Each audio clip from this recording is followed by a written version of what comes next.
যুক্তরাজ্যের সমারসেট হাউসে চলছে মিউজিয়াম অফ এডিবল আর্থ নামের ব্যতিক্রমী প্রদর্শনী। এখানে দর্শনার্থীরা টেবিলে বসে চেখে দেখছেন বিভিন্ন দেশের মাটি। এমন অদ্ভুত চিত্রের দেখা মিলল যুক্তরাজ্যের লন্ডনে।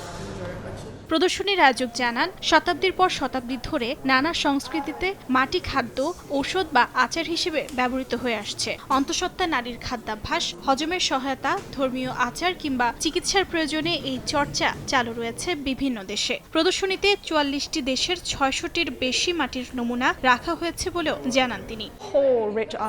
পৃথিবীর বিভিন্ন সংস্কৃতিতে মাটি খাওয়ার চর্চা বহুদিনের। কারণগুলো ভিন্ন, কখনো চিকিৎসা, কখনো ধর্মীয়, আবার কখনো হজমের জন্য।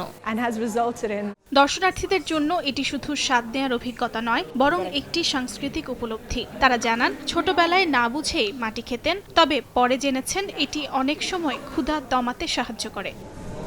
প্রদর্শনীটি লন্ডনে চলবে ২৬ এপ্রিল পর্যন্ত, যেখানে মাটি শুধু প্রাকৃতিক উপাদান নয়, বরং এক বৈচিত্র্যময় বৈশ্বিক খাদ্য সংস্কৃতির প্রতীক হিসেবে উঠে এসেছে। ২২টির বেশি দেশে চলবে এই ভিন্নধর্মী প্রদর্শনী।